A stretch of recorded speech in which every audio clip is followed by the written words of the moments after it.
السلام علیکم ورحمۃ اللہ تعالی وبرکاتہ۔ نحمده ونصلی ونسلم علی رسولہ الکریم، اما بعد فاعوذ باللہ من الشیطان الرجیم، بسم اللہ الرحمن الرحیم۔ ان اللہ وملائکتہ یصلون علی النبی یا ایہا الذین آمنوا صلوا علیہ وسلموا تسلیما۔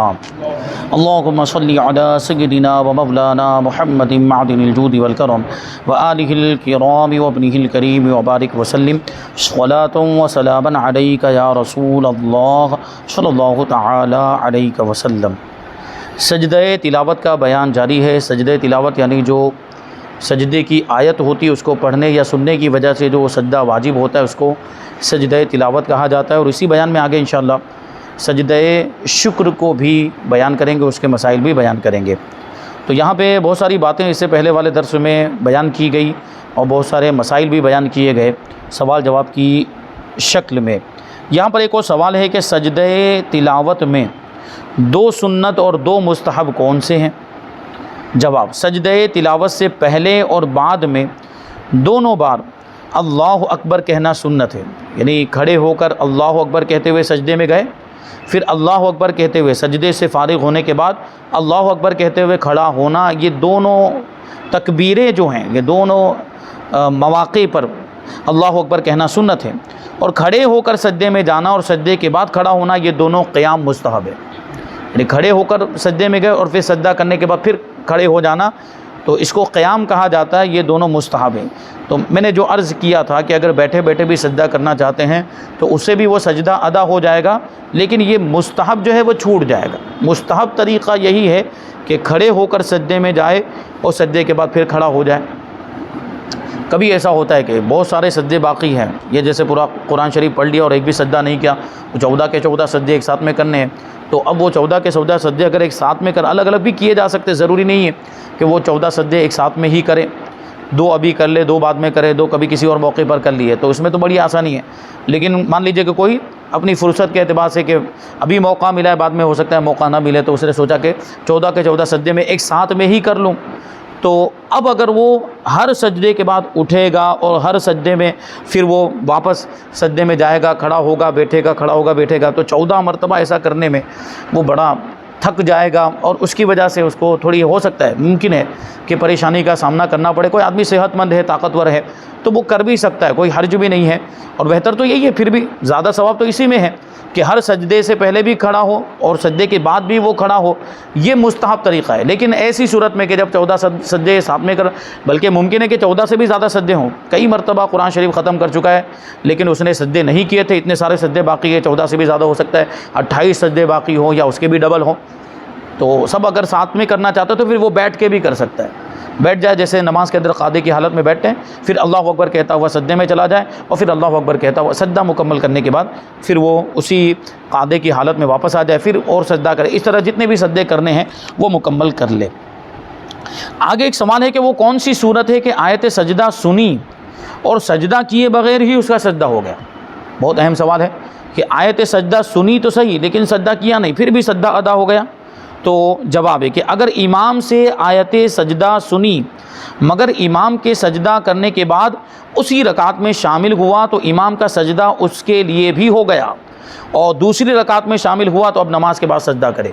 یعنی یہ بات ذہن میں رکھنی ہے کہ جس رکعت میں امام نے سجدہ کیا ہے اسی رکعت میں یہ شامل ہو چکا ہے، جیسے تراویح کی نماز کے اندر ہوتا ہے، تراویح کے اندر اعلان ہو چکا، مثال کے طور پر پہلی رکعت کے اندر سجدہ آئے گا، اور پہلی رکعت میں امام صاحب نے جو تراویح پڑھانے والے جو حافظ صاحب تھے انہوں نے وہ آیت سجدہ آئی تو سجدہ کر لیا، اب سجدہ کرنے کے بعد پھر کھڑے ہو کر بہت کچھ پڑھا جاتا ہے، تو وہ اب پڑھ رہے تھے اور یہاں کوئی آیا مقتدی اور اس وقت شامل ہوا کہ وہ سجدہ ہو چکا تھا، تو ایسی صورت میں اگرچہ انہوں نے آیت سجدہ سنی ہو ان کو سجدہ نہیں کرنا ہے، یہ جو مقتدی جو بعد میں شامل ہوئے۔ ہاں اگر دوسری رکعت میں شامل ہوتے تو پھر نماز کے بعد وہ سجدہ کرنا پڑتا، نماز کے بعد سجدہ کرنے کا حکم ہوتا۔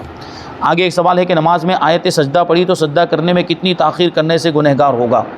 جواب: 3 آیت سے زیادہ دیر لگانا گناہ ہے، یعنی 3 آیت سے پہلے سجدہ کر لینا چاہیے، بلکہ سب سے بہتر طریقہ تو کیا ہے کہ وہ جیسے ہی وہ آیت کریمہ پڑھی، آیت سجدہ پڑھی، ویسے ہی سجدہ کر لیا جائے. اور عام طور پر تو ایسے ہی ہوتا ہے. میں نے پہلے بھی بتایا تھا کہ عام طور پر سجدے کے معاملات تراویح کے اندر ہی ہوتے ہیں، یعنی نماز کے اندر سجدہ یہ تراویح کے اندر ہی کیا جاتا ہے، کیونکہ اس میں پورا قرآن شریف پڑھنا ہوتا ہے اور اس میں سجدے کی آیتیں آتی ہیں.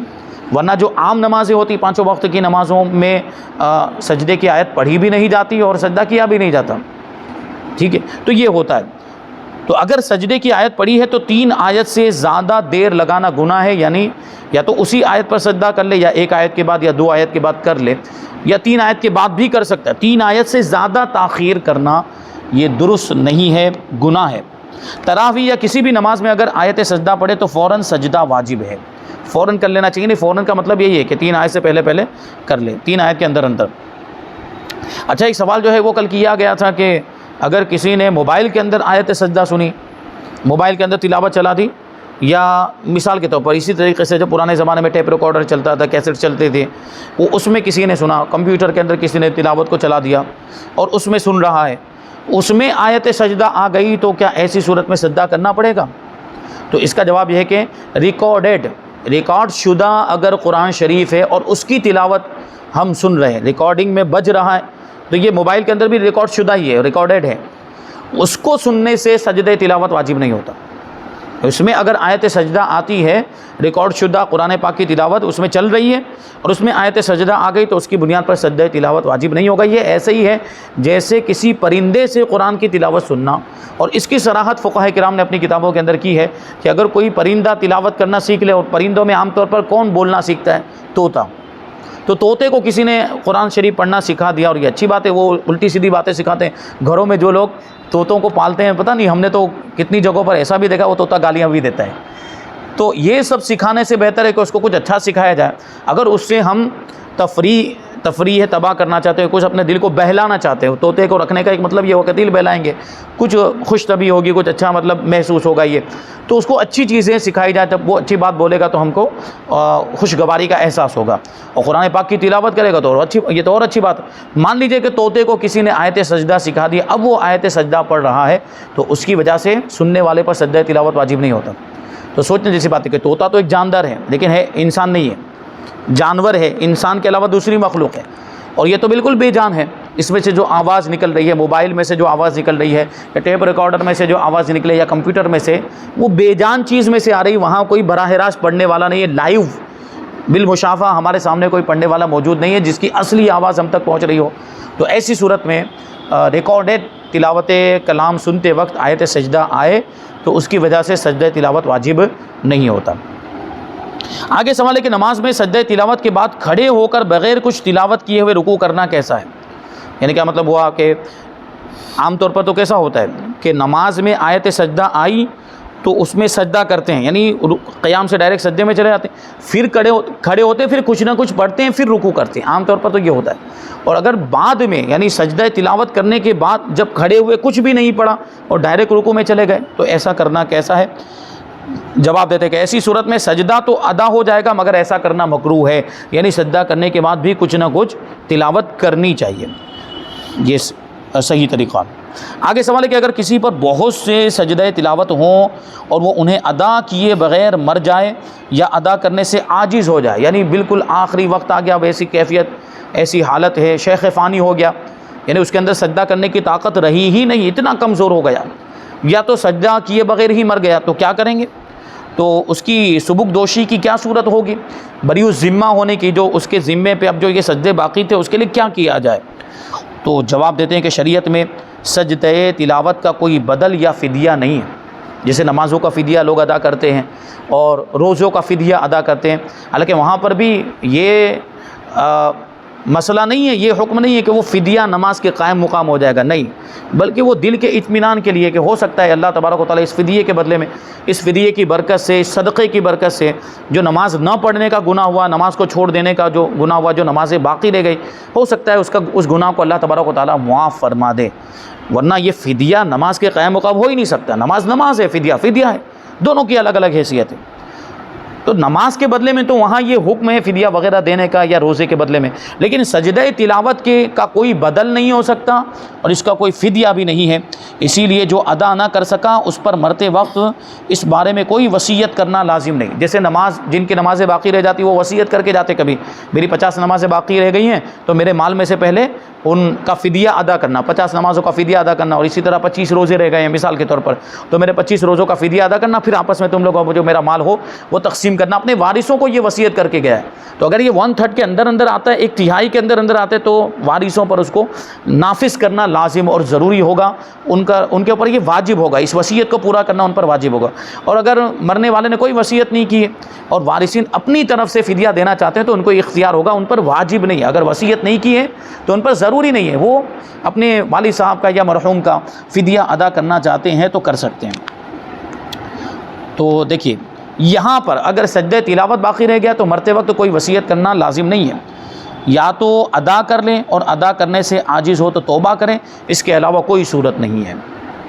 آگے سوال ہے کہ کیا سجدہ تلاوت میں سبحان ربی الاعلیٰ کے علاوہ بھی کچھ پڑھا جا سکتا ہے؟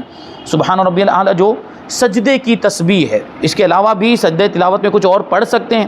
جواب، فرض نماز میں سجدہ تلاوت کیا تو سبحان ربی الاعلیٰ پڑھیں، اور نفل نماز میں سجدہ کیا ہے تو چاہے یہ پڑھے یعنی سبحان ربی الاعلیٰ پڑھے، یا اور دعائیں جو احادیث میں آئی ہیں وہ پڑھے۔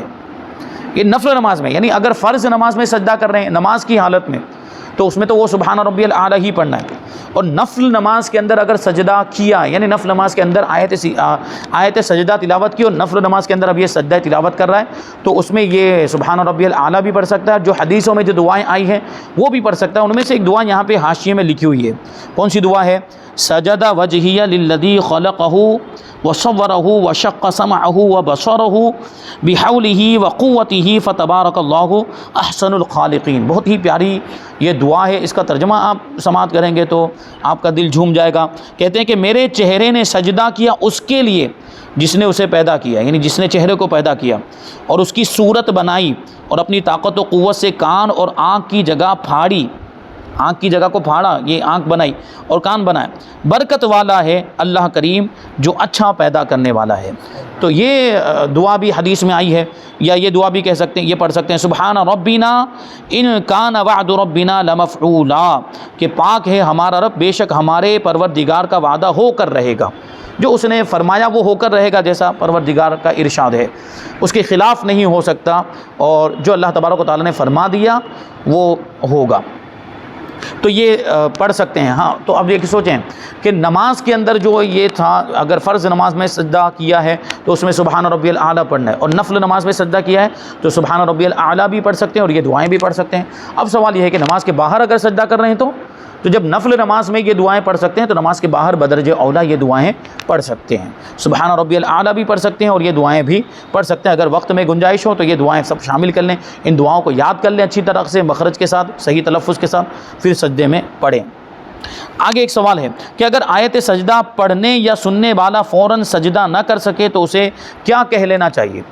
یعنی پہلے تو حکم بتایا گیا کہ بہتر تو یہی ہے کہ فوراً سجدہ کر لے، اور اس سے پہلے بتایا جو نماز کے باہر تلاوت کر رہے ہیں اور وضو ہو تو تاخیر کرنا مکروہ ہے، کر لینا چاہیے۔ لیکن اگر کوئی نہیں کر رہا ہے یا کوئی ضرورت ہے، کوئی کام آ گیا اور بھی نہیں کر پائے گا تو اس کو زبان سے کچھ کہنا چاہیے یا نہیں کہنا چاہیے؟ جواب، اس وقت اگر کسی وجہ سے سجدہ نہ کر سکے تو تلاوت کرنے والے اور سننے والے کو یہ کہہ لینا مستحب ہے، سمعنا واطعنا غفرانک ربنا والیک المصیر۔ اس کا مطلب کیا ہوتا ہے کہ ہم نے سنا اور ہم نے اطاعت کی، ہم تیری بخشش چاہتے ہیں اور تیری ہی طرف لوٹنا ہے اور پلٹنا ہے۔ تو دیکھیں یہ اللہ تبارک و تعالیٰ کی اطاعت کا ہم اعتراف کر رہے ہیں کہ ہم نے تیرا حکم سنا اور ہم تیرے حکم کی اطاعت بھی کرتے ہیں، لیکن اس وقت ہم ابھی کسی مجبوری کی وجہ سے سجدہ نہیں کر پا رہے ہیں، تو اپنی عاجزی کا اعتراف کرتے ہیں ہم گویا کہ اللہ کی بارگاہ میں یہ عرض کرنے ہیں کہ ہم نے سنا اور ہم نے اطاعت بھی کی، یعنی ہم اس کا انکار نہیں کرتے ہیں کہ یہ سجدہ ہم پر واجب ہے ہم نہیں کریں گے، ایسا نہیں، ہم کریں گے، ابھی اس کسی مجبوری کی وجہ سے نہیں کر پا رہے ہیں تو اپنی عاجزی کا اعتراف کرتے ہوئے یہ کہہ لے اللہ کی بارگاہ میں سمعنا واطعنا غفرانک ربنا والیک المصیر۔ یہاں پر سجدہ تلاوت کا بیان مکمل ہوا، اب سجدہ شکر کے بارے میں بتاتے ہیں. سجدہ شکر کسے کہتے ہیں؟ تو جواب حکیم الامت مفتی احمد یار خان نعیمی رحمۃ اللہ تعالی علیہ فرماتے ہیں کہ دینی یا دنیاوی خوشی کی خبر سن کر سجدہ کرنے کو سجدہ شکر کہا جاتا ہے. مطلب وہ یہ ہے کہ شکر اللہ تبارک و تعالیٰ کا شکر ادا کرنے کے لیے شکرانے کے طور پر جو سجدہ کیا جائے اس کو سجدہ شکر کہتے ہیں. اچھا، وہ سجدہ تلاوت کے بارے میں ایک مسئلہ جو میں نے کل بیان کیا تھا اس سے پہلے والے درس کے اندر، وہ یہ تھا کہ لوگ اپنے کاموں میں مصروف ہیں اور ان کے پاس جا کر کوئی قرآن پاک کی تلاوت کرنے لگ جائے. لوگ اپنے کام میں مشغول، پہلے ہی سے مشغول تھے. تو ایک مسئلہ تو یہ کہ ان پر وہ قرآن پاک کی تلاوت سننا بھی واجب نہیں، کیونکہ وہ پہلے سے اپنے کام میں مشغول تھے. ان کے پاس جا کر اس کو بلند آواز سے قرآن پاک کی تلاوت کرنا ہی نہیں چاہیے تھا. یہ مجرم ہے جو جا کر وہاں پر تلاوت کر رہا ہے، جو لوگ اپنے کاموں میں مشغول ہیں. تو اب سوال یہ پیدا ہوتا ہے کہ لوگ اپنے کاموں میں مشغول تھے اور کسی نے جا کر ان کے سامنے قرآن پاک کی تلاوت کی اور اس میں آیت سجدہ آ گئی، تو وہ مشغولیت کی وجہ سے اس آیت سجدہ کو وہ لوگ نہیں سن پائے. اپنے کام میں مصروف ہونے کی وجہ سے ہوتا ہے یہ. آدمی اس میں اتنا مگن ہے، اس میں منہمک، اس میں لگا ہوا، اس کا ذہن ادھر ہے، اس کی پوری توجہ ادھر ہے، قرآن پاک کی تلاوت کی طرف اس کی توجہ ہی نہیں ہے. تو کان میں آواز پہنچے گی بھی تو اس کو پتہ نہیں چلے گا کہ کیا پڑھا جا رہا ہے، کون سی آیت ہے. تو اس نے نہیں سنا مشغولیت کی وجہ سے. تو اصح مذہب یہی ہے، یعنی زیادہ صحیح مذہب یہی ہے کہ ان پر سجدہ تلاوت واجب نہیں ہوگا. لیکن بعض علماء نے کہا ہے کہ نہیں، ان کو بھی احتیاطاً سجدہ تلاوت کر لینا چاہیے. لیکن یہ کب ہوگا؟ جب ان کو پتہ چلے گا کہ ان کے سامنے یہ آیت سجدہ پڑھی گئی ہے. جو اس سے پہلے ایک مسئلہ آیا تھا، تو یہ ان لوگوں نے یا جس ایک شخص نے اگر جا کر تلاوت کی ہے تو وہ بتائے کہ میں نے آیت سجدہ تلاوت کی ہے تم لوگوں کے سامنے، اور تم مشغول ہونے کی وجہ سے نہیں سن پائے، تو بہتر یہ ہے کہ تم لوگ سجدہ کر لو. ورنہ وہ اگر نہیں بھی کرتے ہیں تو کوئی گنہگار نہیں، کیونکہ اصح مذہب تو یہی ہے، زیادہ صحیح مذہب تو یہی ہے کہ ان پر واجب نہیں ہے. تو سجدہ شکر کے بارے میں کہتے ہیں کہ کن مواقع پر سجدہ شکر کرنا مستحب ہے؟ جواب اولاد پیدا ہوئی. دیکھیں سجدہ شکر کا مطلب کیا ہوا؟ شکرانے کے طور پر. اور شکر کب ہم ادا کریں گے؟ جب کوئی نعمت ملے، جب اللہ تبارک و تعالیٰ کی کوئی نعمت ملے، یا جب کوئی خوشی ملے ہمیں، یا خوشی کی خبر ہم سنیں، تو اس وقت اللہ تبارک و تعالیٰ کا شکر ادا کرنا چاہیے. یہ ایک انسان ہونے کی حیثیت سے ہمارا یہ فرض بنتا ہے کہ ہم پروردگار کا ہر موقع پر شکر ادا کرتے رہیں، کیونکہ ہر موقع پر ہم اللہ تبارک و تعالیٰ کی نعمتوں کو استعمال کر رہے ہوتے ہیں. ہمارے بدن کے اندر بھی اللہ تبارک و تعالیٰ کی کتنی ہزاروں نعمتیں ہیں، بدن کے باہر بھی کتنی نعمتیں ہیں، اور اتنی زیادہ نعمتیں کہ ہم ان کو شمار ہی نہیں کر سکتے، گن ہی نہیں سکتے. تو جب بھی موقع ملے، جب بھی فرصت ملے، ہمیں شکر ادا کرتے رہنا چاہیے. ہاں، کچھ خاص مواقع ہوتے ہیں، بڑی کوئی نعمت مل جاتی ہے یا بڑی کوئی خوشی کی بات ہوتی ہے، تو اس میں خاص طور پر یہ اور زیادہ شکر ادا کرنے کا اہتمام کرنا چاہیے. تو زبان سے تو ویسے شکر ادا کرتے ہی رہنا چاہیے، الحمدللہ الحمدللہ ایسے ہر موقع پر پڑھتے رہنا چاہیے. یہ اللہ کے شکر ادا کرنے کا سب سے بہترین ذریعہ، اور اللہ کی عبادت میں کوئی بھی کوتاہی نہیں کرنی چاہیے. عبادت بھی اللہ کا شکر ادا کرنے کا ذریعہ، بلکہ سب سے بہترین ذریعہ. اور عبادت میں سب سے افضل عبادت کون سی ہے؟ نماز. یہ نماز بھی اللہ تبارک و تعالیٰ کا شکر ادا کرنے کا ذریعہ، بلکہ سب سے بڑا ذریعہ ہے. تو نماز کی بھی پابندی کرے تو یہ بھی ایک شکر کا ذریعہ ہوگا. تو اسی طرح شکر ادا کرنے کا ایک ذریعہ، ایک وسیلہ اور ایک طریقہ سجدہ شکر بھی ہے، کہ شکرانے کا سجدہ کیا جائے. تو وہ کب کب کرنا چاہیے؟ تو فرماتے ہیں کہ اولاد پیدا ہوئی، یا مال پایا. مال مل جانا بھی اللہ کی ایک نعمت ہے. یا گمی ہوئی چیز مل گئی، جو چیز کھو گئی تھی وہ مل گئی. یا مریض نے شفا پائی، بیماری دور ہو گئی. یا مسافر واپس آیا. مسافر سفر میں ہوتا ہے تو گھر والوں کو پریشانی ہوتی ہے کہ پتہ نہیں وہاں سفر میں کیا کیا تکلیفیں آ جائیں گی، کیا مصیبت. وہ صحیح سلامت گھر واپس آ گیا تو شکر ادا کرنا چاہیے. الغرض کسی بھی نعمت کے حصول پر سجدہ شکر ادا کرنا مستحب ہے. سوال: حضور نبی کریم صلی اللہ علیہ وسلم نے کس کے قتل کا سنا تو سجدہ شکر ادا کیا؟ جواب: نبی پاک صلی اللہ علیہ وسلم نے ابو جہل کے قتل کی خبر سن کر سجدہ شکر ادا کیا. اور کیونکہ ابو جہل بہت بڑا کافر، سرکش، بڑا ہی زبردست قسم کا اسلام کا دشمن تھا، اور وہ ہر موقع پر حضور پاک صلی اللہ علیہ وسلم کو، اسلام کو اور مسلمانوں کو تکلیف پہنچانے کی کوشش میں لگا رہتا تھا. اور اس کو حضور پاک صلی اللہ علیہ وسلم اسی بنیاد پر، اسلام کا اتنا سخت دشمن ہونے کی وجہ سے ہی حضور پاک صلی اللہ علیہ وسلم نے ابو جہل کو اس امت کا فرعون کہا. فرعون کے واقعات آپ نے سنے ہوں گے کہ حضرت موسیٰ علیہ السلام کے ساتھ اس نے کیسے معاملات کیے. تو اس زمانے کا فرعون، اس امت کا فرعون ابو جہل ہے. تو ظاہر سی بات، اس کے مر جانے پر، اس کے قتل ہو جانے پر خوشی تو ہونی چاہیے کہ امت کا فرعون مر گیا، اسلام کا اتنا بڑا دشمن مر گیا. تو اللہ کے رسول صلی اللہ علیہ وسلم نے شکر کے طور پر اس وقت سجدہ کیا تھا. اب یہاں پر ایک سوال یہ کہ اگر کوئی شخص بے وضو یا قبلے کی تعین کیے بغیر یا زوال کے وقت میں سجدہ شکر ادا کرے تو کیا یہ درست ہے؟ اور سجدہ شکر کا صحیح طریقہ بھی بتا دیں، یہ بھی سوال ہے۔ یعنی سجدہ تلاوت میں تو وضو ہونا ضروری ہے، قبلے کی طرف رخ کرنا ضروری ہے، اور مکروہ اوقات میں سجدہ تلاوت نہیں کیا جا سکتا، تو کیا سجدہ شکر کے بھی وہی احکام ہیں جو سجدہ تلاوت کے احکام ہیں؟ تو جواب دیتے ہیں کہ سجدہ تلاوت اور سجدہ شکر میں بھی نماز کی طرح طہارت اور استقبال قبلہ یعنی قبلے کی طرف رخ کرنا یہ شرط ہے، لہٰذا طہارت یا قبلہ رو ہوئے بغیر اگر سجدہ کیا تو سجدہ ادا نہیں ہوگا، اور چونکہ یہ سجدہ واجب نہیں ہوتا بلکہ نفلی طور پر کیا جاتا ہے، سجدہ شکر یہ نفلی طور پر کیا جاتا ہے، اس لیے جن جن اوقات میں نوافل پڑھنا مکروہ ہے ان اوقات میں یہ سجدہ کرنا بھی مکروہ ہوگا۔ سجدہ شکر کا طریقہ یہ ہے کہ جب کوئی نعمت ملے، خوشی حاصل ہو یا کوئی مصیبت ٹل جائے تو اللہ تبارک و تعالیٰ کا شکر ادا کرنے کی نیت سے با طہارت، یعنی وضو کرنے کے بعد، اگر غسل فرض ہے تو غسل کرنے کے بعد با طہارت قبلہ رخ کھڑے ہوں اور تکبیر کہتے ہوئے سجدے میں جائیں، اور سجدے میں تسبیح اور حمد وغیرہ کے الفاظ کہیں۔ الفاظ کچھ مخصوص نہیں، کوئی بھی الفاظ وہاں پہ ہو سکتے ہیں لیکن عربی میں ہونے چاہیے، عربی میں، اردو میں یا اپنی زبان میں ہم یہ سجدے کے اندر وہ الفاظ ادا نہ کریں۔ جیسے ابھی وہ سبحان ربی الاعلیٰ وہ تسبیح بھی پڑھی جا سکتی ہے، اور یا جو دعائیں حدیثوں میں آئیں وہ دعائیں بھی پڑھی جا سکتی ہیں، اور پھر تکبیر کہتے ہوئے سجدے سے اٹھ جائیں۔ مختصر یہ کہ سجدہ تلاوت کا جو طریقہ ہے وہی سجدہ شکر کا بھی طریقہ ہے، کیونکہ سجدہ شکر تو ثابت ہے اور سجدہ شکر کرنا جائز ہے، لیکن ہمارے یہاں پر ابھی ایک اور سجدہ رائج ہو گیا ہے، نمازوں سے فارغ ہونے کے بعد وہ دعا والا سجدہ کرتے ہیں، سجدے میں جانے کے بعد دعا کرتے ہیں۔ تو اس سجدے کے جواز کے بارے میں، یعنی اس کے جائز ہونے یا ناجائز ہونے کے بارے میں علماء کا اختلاف ہے، تو اختلاف کی رعایت کرتے ہوئے اس سے بچنا ہی بہتر ہے، وہ سجدہ نہ کرنا بہتر ہے۔ اور پھر دوسری بات یہ ہے کہ دعا کرنی ہے تو وہ دعا کرنے کا جو سنت طریقہ ہے وہ یہی ہے کہ چہار زانو ہو کر بیٹھے، جس طرح نماز میں بیٹھتے ہیں اس طریقے سے بیٹھیں، قبلہ رخ، اور ہاتھوں کو اٹھا کر، ہاتھ جو ہے وہ سینے کے مقابلے میں ہونے چاہیے، اور یہ ہتھیلیاں آسمان کی طرف ہوں اور نگاہیں ہتھیلیوں کی طرف ہوں، اور پھر جو مانگنا وہ اللہ کی بارگاہ میں مانگے۔ یہ حدیث سے ثابت ہے کہ رسول پاک صلی اللہ علیہ وسلم اس طریقے سے ہاتھ اٹھا کر دعائیں کیا کرتے تھے، یہ سنت طریقہ ہے۔ اور وہ جو سجدہ کیا جاتا ہے وہ ثابت ہی نہیں ہے، بلکہ اس کے جائز ہونے میں علماء کا اختلاف ہے، ائمہ کرام کا اختلاف ہے، اس لیے اس سے بچنا ہی بہتر ہے، وہ نہیں کرنا چاہیے۔ جو دعا کا جو طریقہ حدیثوں میں آیا ہے اور جو سنت کے مطابق ہے اس پر عمل کرتے ہوئے اسی طریقے سے دعا کرنی چاہیے جو پرانا طریقہ، اور اسی انداز میں عام طور پر دعائیں لوگ کرتے ہوئے بھی۔ اسی وجہ سے آپ دیکھیں گے کہ علماء اور مشائخ پیران اعظام اس طرح وہ سجدہ نہیں کرتے ہیں، وہ سجدہ کرتے ہوئے آپ کو نظر نہیں آئے گا، یہ عوام ہی کرتے ہیں، عام طور پر یہ آپ نے دیکھا ہوگا، اس لیے وہ اس سے بچنا ہی بہتر ہے۔ تو یہاں پر یہ سجدہ تلاوت اور سجدہ شکر کا بیان مکمل ہوا۔ اس کے بعد ہے جمعہ کا بیان۔ جمعہ کے تعلق سے جمعہ کی فضیلتیں بیان کریں گے، حدیث میں جمعہ کے بارے میں کیا فضیلت آئی، قرآن پاک میں جمعہ کی نماز کے بارے میں کیا آیا، جمعہ کا معنی کیا ہوتا ہے، اور اس کو جمعہ کیوں کہتے ہیں، اور جمعہ کی نماز ادا کرنے کے فضائل، اور جمعہ کس پر فرض ہے، بہت ساری چیزیں ہیں۔ انشاءاللہ وہ ساری چیزیں ہم آئندہ درس میں شامل کریں گے۔ اللہ تبارک و تعالیٰ کی بارگاہ میں دعا ہے کہ جو کچھ بھی بیان ہو اس پر ہم سب کو عمل کرنے کی توفیق عطا فرمائے۔ وما علینا الا البلاغ۔ السلام علیکم۔